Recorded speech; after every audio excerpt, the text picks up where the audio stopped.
It's good to be here again today. Today, I'm very, very excited, and I'll let you know why. Because this week, starting from August 1st, is the annual breastfeeding week, celebrated globally in about 120 countries, including Nigeria. So I'm excited that I'm a woman. I support breastfeeding. I have breastfed children. And I'm sitting down here today to encourage mothers to breastfeed. Now, they're babies. Now, this is the aim of this breastfeeding weekend. Breastfeeding week celebrated annually is to encourage mothers to breastfeed their children at least exclusively for the first 6 months. This is the World Health Organization standard to ensure child health. Now, I'm not going to be talking absolutely today on this segment on breastfeeding, but earlier today, NTA Lagos Channel 10 also joined in this celebration. We had, well over 50 or 100 mothers here who came to celebrate this important role in their lives with NTA Lagos Channel 10. We had a lot of babies here who participated in the baby show and a whole lot of things. But then NTA Lagos Channel 10 joined all other organizations, UNICEF, World Health Organizations, and mothers by breastfeeding their babies. You want your child to be healthy, breastfeed, and then bonding, between mom and baby. Here in the studio, we're going to be talking about something, not breastfeeding per se, although that comes in one of our reports in the segments on Triple F, but we're going to be talking about the home front in this segment of our discussion. My name is Isaac-Yerokun, and I welcome you to this edition of Facts, Face, and Forum, Triple F. After the break, I'll be introducing in detail the topic of discussion today and the guest. Please stay with us. Now, following the theme of this annual breastfeeding week, protect breastfeeding, a shared responsibility, gives me the idea that for a mother to effectively breastfeed her child, you need to give your support. You need to collaborate with her. You need to partner with her. Well, for smooth running of the home, there should also be some form of collaboration between the man and the woman and some kind of understanding. So we're going to be looking at effective partnering in the home front. And we have our guest, Apostle Devine Olise. Apostle Devine Olise is a school administrator, so he deals with children who are effectively, I believe, breastfed. Thank you for being our guest today on Facts, Faith, and Forum. Thank you so much. Now, looking at effective partnering in the home front, what are we talking about? Okay, first and foremost, let me start by congratulating all mothers, and particularly those that are breastfeeding, especially as this is a week for the United Nations celebration of breastfeeding all over the world. That's a very wonderful objective. Now, that said, partnering in the home, when you look at marriage itself, across all religions, I think the principle of marriage, is, first and foremost from the holy books. And the idea of marriage itself, if you look at it from the Christian perspective, it's particularly from the book of Genesis chapter 2 and verse 18, you will realize that God actually have in mind for there to be a collaboration and a complementary role played in the marriage, where God says, it's not good for the man to be alone. Let's make a helpmeet. That word helpmeet there is somebody that will play a complementary role. So in marriage and in an effective home, there is a role that the man must play. There's a role that the woman, the wife, has to play. The children have very important role to play. But it will begin by the understanding and collaboration of the man and the wife. If they are not playing those roles effectively, then it's going to also have an effect on the children. If the man and the wife plays complementary roles, the children will naturally begin to have this sense of responsibility towards the family. Now you have a challenge where, in most cases, a lot of men are not playing those roles. It's not just enough for you to provide money for feeding, for running the homes, money for paying school fees. There is the aspect of being there physically to encourage the family, to encourage your wife, to encourage the children. That's where the bonding comes in. Now, when that is not in place, you find a situation where a woman is breastfeeding, she's also taking care of other, children, she's taking care of the kitchen, and the man just walks in, and sits before the television or before his phone to do other things, and it brings a lot of stress on the woman. When there is stress in the home, there's going to be, there won't be that kind of harmony that creates a very, very a good atmosphere for children to grow up healthily, for there to be love in the home. And if children are brought up under that atmosphere, you'll begin to see traces of deviance in those children. So there is need for an effective partner in the home. And I think it's more on the men to make themselves more available at home. If they are more available at home, the coordination of the family becomes, everybody's responsibility. You are playing your role, the wife is playing her role, the children are playing their role. You have a very healthy family. If the family is grown in that healthy atmosphere, you'll see that the children will be sharper in their, intellectual, intellectually they'll be sharper. So to a large extent, this form of collaboration is healthy for the home and for the general and for the society in general. Yeah, and I'm very pleased with the word collaboration between the man and the woman, because we don't get to see collaboration in the home. We see something like the man thinking he is here and the woman is here. We don't see in the homes where, especially African homes or Nigerian homes, we see the situation where the man, like the example you gave, the man goes and comes back and sits before the television or the phone and asks for his food. We've had situations whereby you're just coming in or driving in with the husband, probably from work or church, right at the doorstep. You are coming into the house together, and then he says, I'm so hungry, food. So what happens to the woman?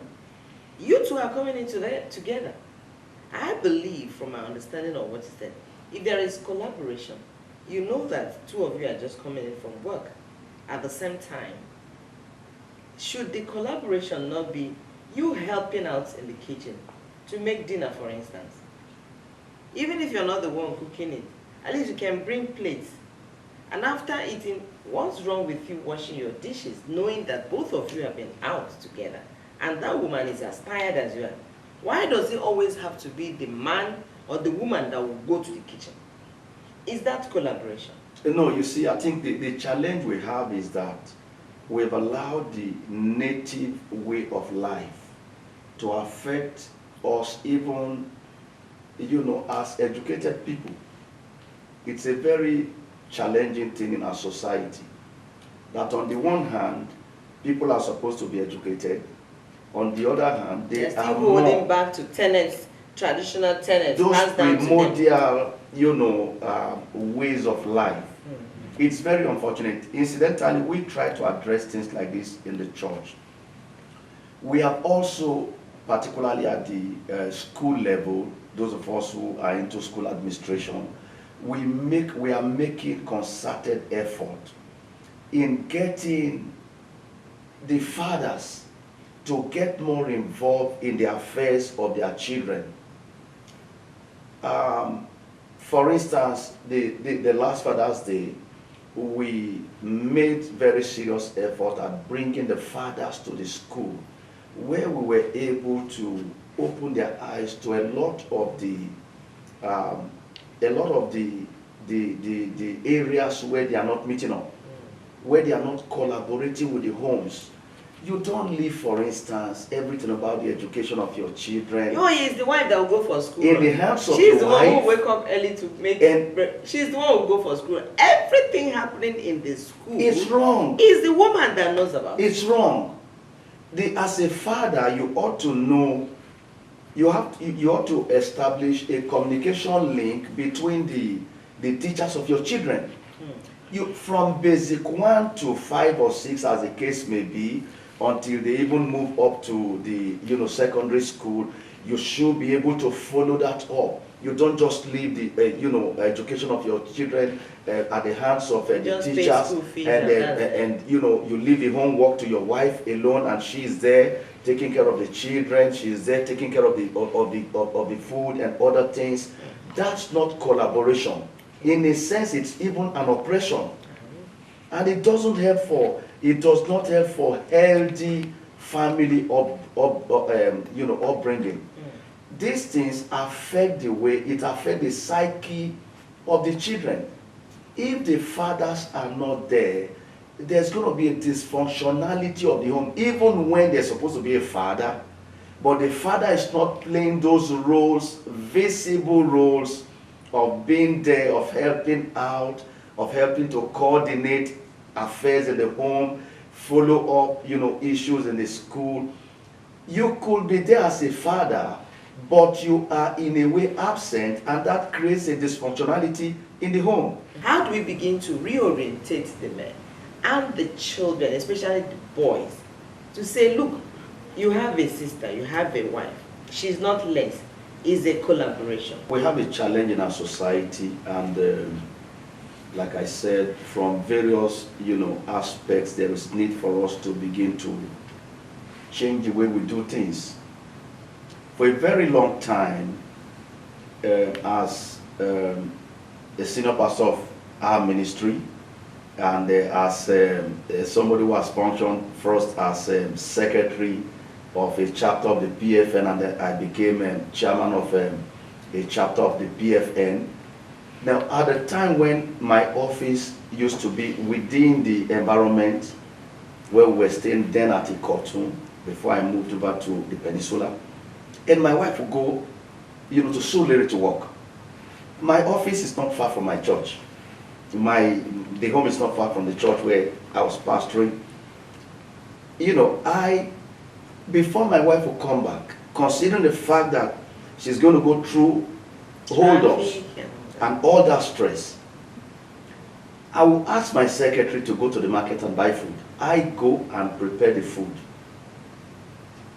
And so by the time she's coming back, she's excited at serving the food because I already made that provision. And I don't have an excuse to my family members or to my friends. I want to run my home and have a peaceful, loving home. And for a very long time, people have, looked at my marriage, and people admire my marriage. But there is no marriage that becomes an automatic success. You got to work at it. For your marriage to be a success, for you to have a loving home where your children are excited, they want to be part of that home, they want to. Now, the challenge we have is, if you don't create a conducive, loving home where everybody feels happy and belonging in the home,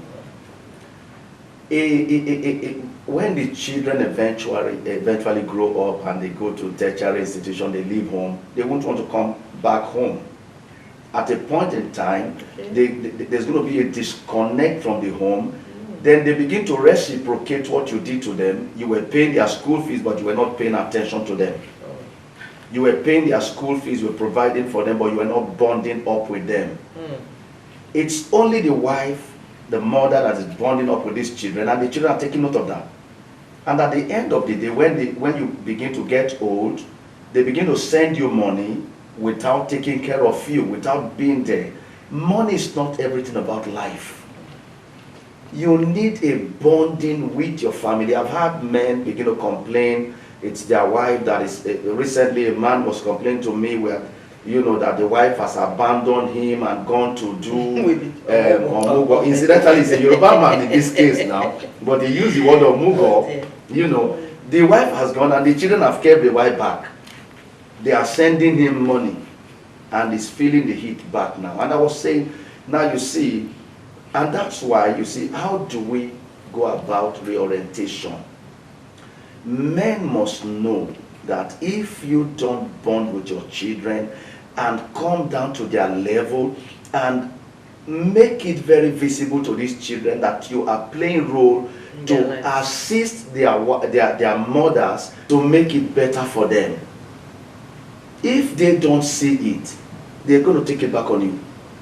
You're going to feel the pain when you need them more. I've been trying to create this awareness, and I think by and large, men who have come to have this understanding should be able to speak out, speak to our colleagues, speak to other men, so that they come down from where they have placed themselves to a point where the family can enjoy them. So when they begin to grow old, these children will also give them the same kind of attention that they will give to the mothers. Indians will say, Namaste. I'm very pleased because you have spoken my mind. Thank you for being here today, Apostle Devine Olise. I appreciate your presence. Thank you. So let's look at the benefits of breastfeeding on our next segment, health segment. World Breastfeeding Week is a global campaign to raise awareness and galvanize action on themes related to breastfeeding. It is an annual event celebrated every 1st to 7th August. This year's edition is tagged with the theme, Protect Breastfeeding, a Shared Responsibility. Breastfeeding, which is the sine qua non of good parenthood, as you know, has got a lot of advantages. And the responsibility has to be shared. Sharing meaning supporting the processes, supporting the policies, physically supporting and the likes to ensure that our mothers do breastfeed. World Breastfeeding Week aims to highlight the huge benefits that breastfeeding can bring to both the health and welfare of babies. It has a lot of importance to the child, to the mother, to the household, to the family, to the society, and to the nation at large. It assists in the development of the nation. When a child is successfully breastfed, it saves the family from a lot of economical crisis.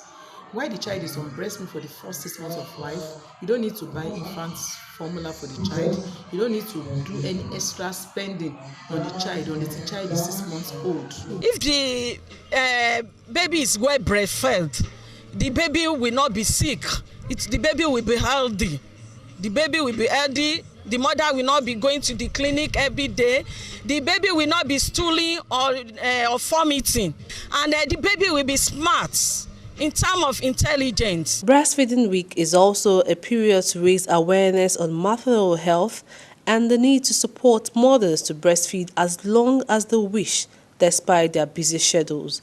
Therefore, all efforts must be made by relevant stakeholders to ensure that both mother and child enjoy the health benefits of breastfeeding. You cannot overemphasize the benefits of breastfeeding to the baby as well as the mother. You've seen all the health benefits. I mean, like, it's so healthy, so beneficial. And there's no overemphasizing this.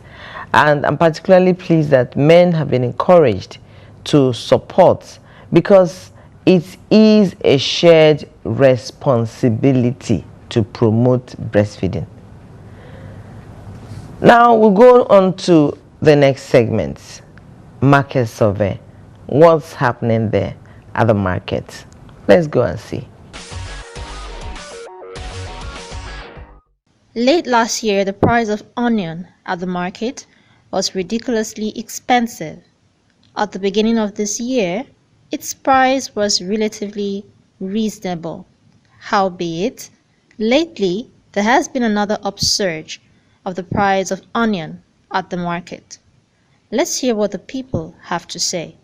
Onions, before, then you sell and serve H5, pata 10,000. But now, 85, 75,000. Before 30, now 80,000, 70,000, 75 now. So now it's 25,000 instead of 8,000 of 3 weeks ago. Transport is too much. That's why everything costs. Onion is believed to have lots of health benefits. It's also known to have antibiotic properties. Nevertheless, there are some commodities in the market that Nigerian homes cannot do without, regardless of the price hike, and onion seems to be one of them. So much is happening in the house. Mates and all of that. Big Brother Naija season 6. And on the King of Boys. If you haven't seen the movie, please go and watch it. Thank you so much for being part of Facts, Face and Forum today. Our guest today did say, you give money, you pay school fees, fine. But when these children grow up, they will give you money. They will send you money, but they won't pay attention to you because you were never there. You were not involved in their lives. At old age, they will send you money, but they won't pay you attention.